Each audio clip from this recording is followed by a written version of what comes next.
Blessings, family. I know life can feel like a raging storm sometimes, but I came to remind you, God is bigger than your situation. The enemy may have sent a storm to stop you, but what he doesn't know is that God is using it to strengthen you. There's something you need to hear today. This storm you're in, it won't last forever. The night may be long, but morning is coming.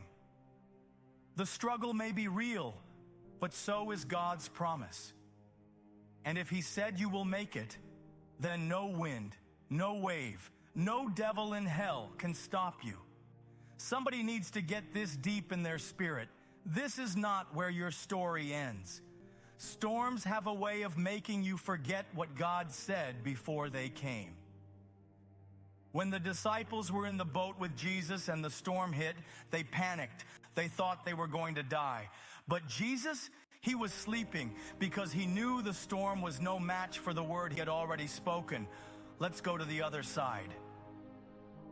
If God said you're getting to the other side, then the wind may howl, the waves may crash, but your destination is already determined. Too many people give up in the storm because they mistake temporary turbulence for a permanent defeat. But listen to me.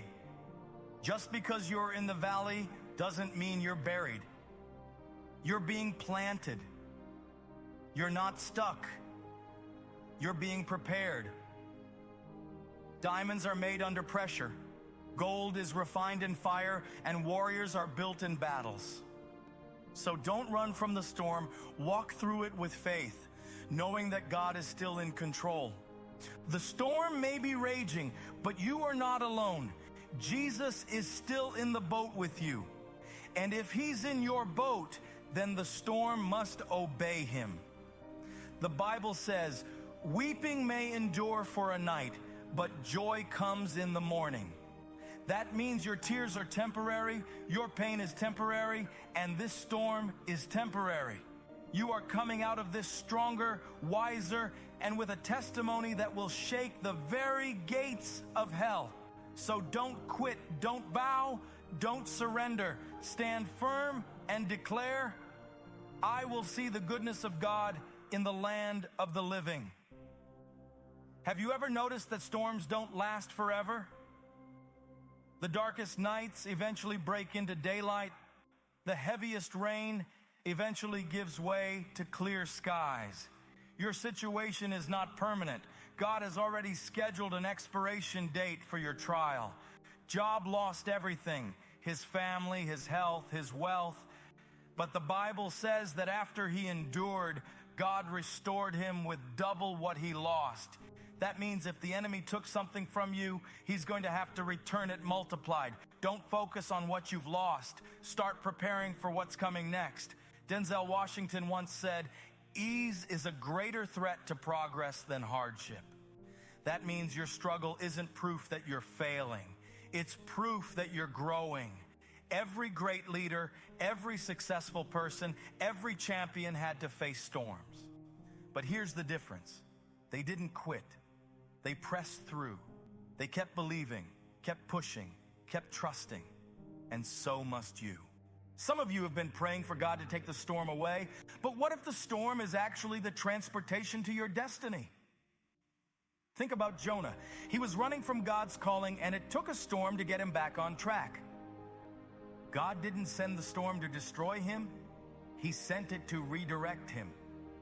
Some storms are not punishment. They are repositioning. They are designed to wake you up, shake you up, and set you on the right path. Instead of asking, why is this happening? Start asking, God, what are you trying to show me? Billy Graham once said, mountaintops are for views, but fruit grows in the valleys. The place where you are struggling right now might just be the place where your greatest testimony is growing. So don't despise the valley, don't curse the process, and don't let frustration make you forfeit your faith. You will look back at this season and realize it was birthing something greater than you ever imagined. Jesus didn't promise a life without storms, but he did promise that he would never leave you in them. When Peter stepped out of the boat, he walked on water until he focused on the wind. Fear will always sink you, but faith will make you walk on what should have drowned you. Keep your eyes on Jesus, not the storm. Keep your faith anchored, not in what you see, but in what he said. Listen, winners are not those who never fail. They are those who never quit. The enemy wants you to think that because you fell, it's over. But I came to tell you today, it's not over until God says it's over. If you've got breath in your lungs, you've got another chance. The righteous fall 7 times, but get back up again. This is your get-up season.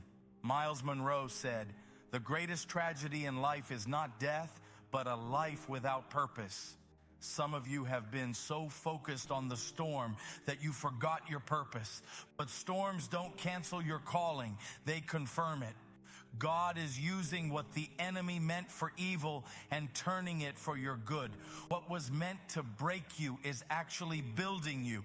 The enemy attacked you because he sees what God is doing in you. One of the biggest lies the enemy tells you in the storm is that you are alone. But that's a deception. God has never left your side. Think about Elijah.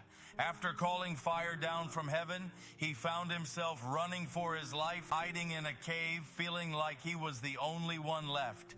He was exhausted, discouraged, and ready to give up. But then God showed up, not in the wind, not in the earthquake, not in the fire, but in a still, small voice.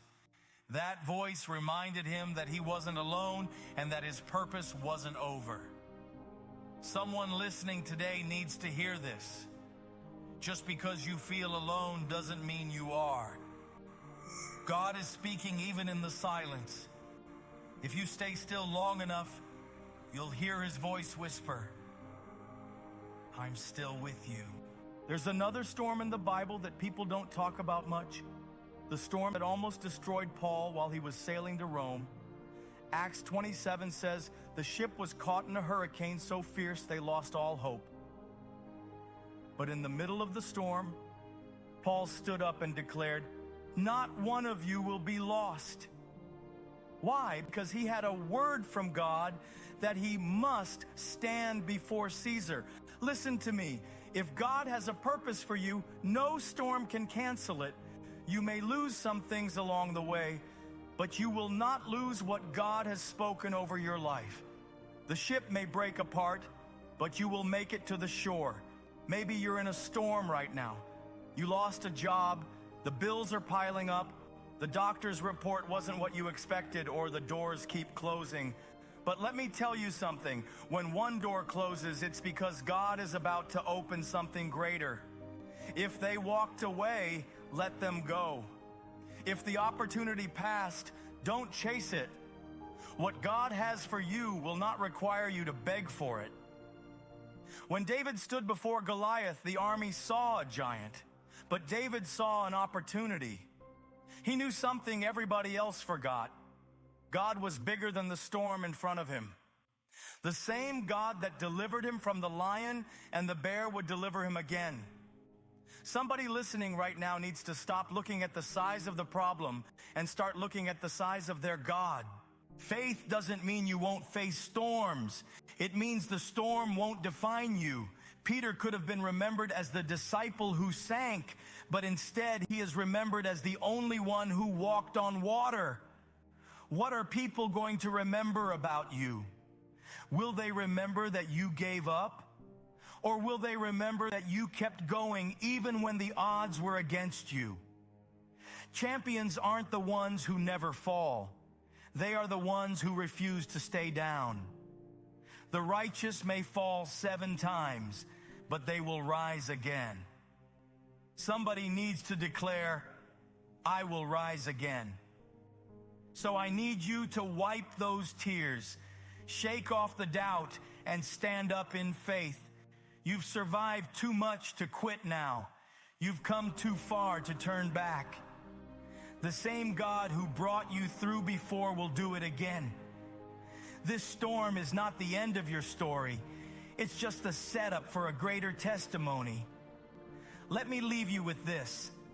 The storm may be fierce, but your God is greater. The waves may be high, but your faith is stronger. The enemy may be loud, but the voice of God is louder. Hold on. The storm won't last forever. You will rise again. You will overcome. And with God's help, you will make it to the other side. Like, share, and comment if this message blessed you. And remember, your storm is temporary, but your destiny is eternal.